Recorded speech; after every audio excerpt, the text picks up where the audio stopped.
no legal authority for them to deny me access to do my oversight duty, but they did. Now at 6, a Washington lawmaker says that she was denied access into the Tacoma ICE facility when she visited to see the 2 men who were detained while fighting the state's largest wildfire. Plus. And in Salem, here at the state capitol, lawmakers are expected to vote on a transportation bill worth nearly $6 billion. We'll bring you the latest and later. I love to watch people walk through that front door, honestly, just to get their reaction, because they're always blown away. He's talking about Oregon's not-so-secret silo bar along the John Day River in eastern Oregon. Coming up at 6:45, how this community staple came to be. KGW News at Sunrise starts right now.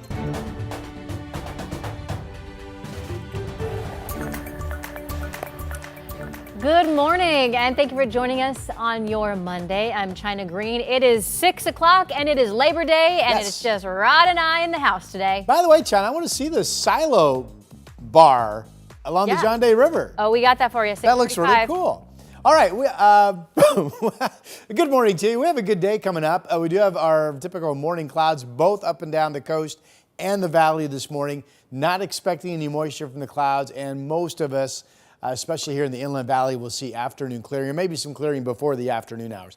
52 in Lincoln City. This will be a comfortable day. It is pretty much sunny up top, or at least mostly clear, and not reporting a temperature, but I did look at 61 up at Timberline this morning, pretty warm. Downtown Portland, there you can see the cloud cover, 62, and our day moving forward, we'll go partly cloudy at noon, about 70, really comfortable. Later today with sunshine, around 82, and the winds will be light. So all of your outdoor plans on this Labor Day Monday should be fine in terms of the weather, China. Thank you, Ron. All right, your time now is 6:02. We do have an alert out in northeast Portland. Pacific Power is reporting multiple outages near Alberta Park this morning. Over 15,000 customers are affected right now. The outage map lists the cause as an emergency repair. We have a crew on the way to learn more. They tweeted out some details about 45 minutes ago. And just so you know, they said that the current estimated time of restoration is 12:30 this afternoon.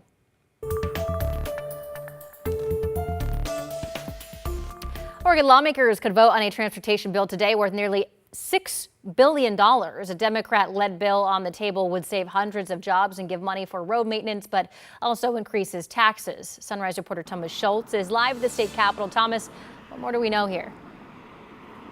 Well, good morning, China. And yeah, lawmakers in the House are expected to reconvene here at the state capitol this morning, voting on that transportation legislation at around 10 o'clock.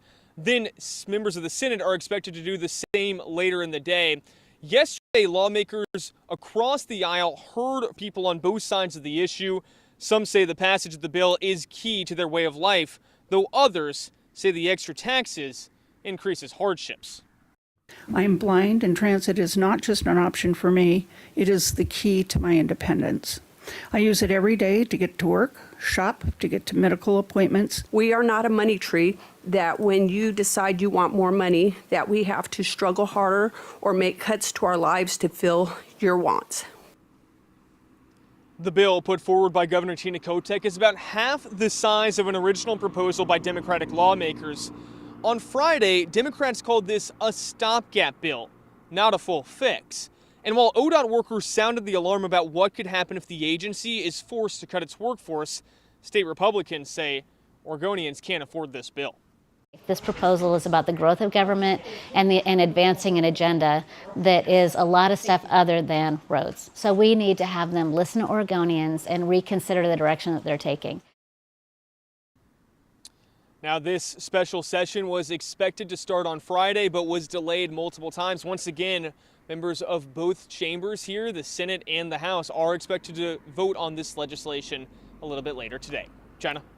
Our Thomas Schultz reporting live in Salem this morning. Thank you, Thomas.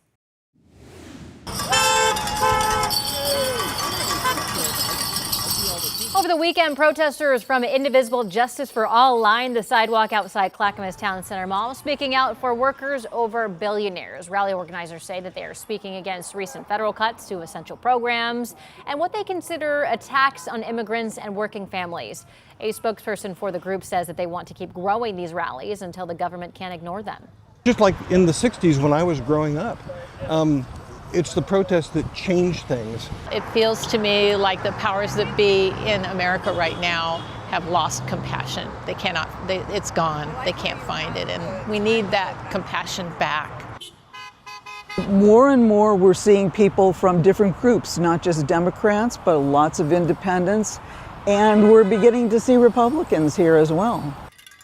The Trump administration says it's helping families by streamlining federal programs and cracking down on illegal immigrants with criminal records. Organizers say more rallies and marches are planned for this morning. Now for the latest on the 2 firefighters who were detained by U.S. Border Patrol agents while battling a wildfire in Washington. The men are currently being held at an ICE detention center in Tacoma. Washington Congresswoman Emily Randall, who represents the district where the ICE facility is located, says that she was denied entry during an unannounced visit on Saturday. She says officials confirmed that they were holding the men. And according to a statement released by the agency, the Bureau of Land Management had terminated contracts with the firefighting companies after completing an unspecified criminal investigation. There is no legal authority for them to deny me access to do my oversight duty, but they did. And at a time when this administration is waging a war on immigrants in our communities and folks who look like they might be immigrants, rounding up lab workers and roofers and parents and folks who have been here a long time, many of whom are, checking in with immigration to, make sure that they are following the steps that they should be. We are seeing people just rounded up and disappeared. Last week, the Department of Homeland Security issued a statement on X saying that the men were not firefighters, but worked in a support role, cutting logs into firewood. Federal officials have not identified the men. An attorney for one of the men says that he has been waiting for legal status for years, but has lived in the U.S. since he was 4. A fire along I-84 near the Dalles has put a mobile home site on level 2 evacuations. These are some pictures of a mop-up evacuations have set up overnight. Meantime, in Central Oregon, the immigrant fire burning about 20 miles southeast of Oak Ridge has grown to just over 21,000 acres. It is still 0% contained this morning. While it's burning in a remote area, it's forced several closures in the Willamette National Forest. That includes roads, campsites, hiking trails, and hunting areas. For more information, head to the Forest Service's website for that. But good news from the flat fire burning near Sisters. Crews are starting to return to their home districts as the fire is now 52% contained. Now, there is still a red flag warning for the area. Since it first sparked about 2 weeks ago, it's burned more than 23,000 acres. Level 1 and 2 evacuation notices remain in effect.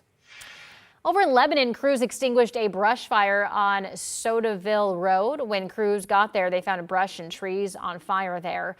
The fire was put out after about 20 minutes, but crews spent hours mopping up hot spots in the area. No one was hurt, but several firefighters were stung by what they described as, quote, angry bees. All right, what a way to start college football season by this. The Oregon Duck running into Saturday's game, tripping and losing his head. But that little mishap obviously didn't stop the Ducks from crushing Montana State 59-13. But this description is kind of how I rolled into the newsroom this morning, tripping and losing my head because it was 3 in the morning. Well, that can happen. Yeah. The Duck looked a little embarrassed, right, China? We got kind of. I can't imagine that poor young man. I mean, he's probably what, 19, 20, and has thousands and thousands of fans. Now is probably everywhere on social media and on TV. Poor guy. Yeah. It probably is in the job description. Don't lose your head. Yes. Yeah. Probably. All right. Here we go. Ducks won, though. The Oregon Veterans Home camera out in the Dalles this morning. I think it's more a haze than anything. 67 degrees. Winds are pretty light out there once again, and not looking for much of a breeze across our state in general on this Labor Day Monday. Up in Southwest Washington, you see clouds here. That's up in Woodland off of Lewis River Golf Course. Downtown Portland, you see the clouds over the city and the West Hills. This looks to be our typical morning clouds, afternoon sun kind of day, and it will be comfortable out there with the light winds.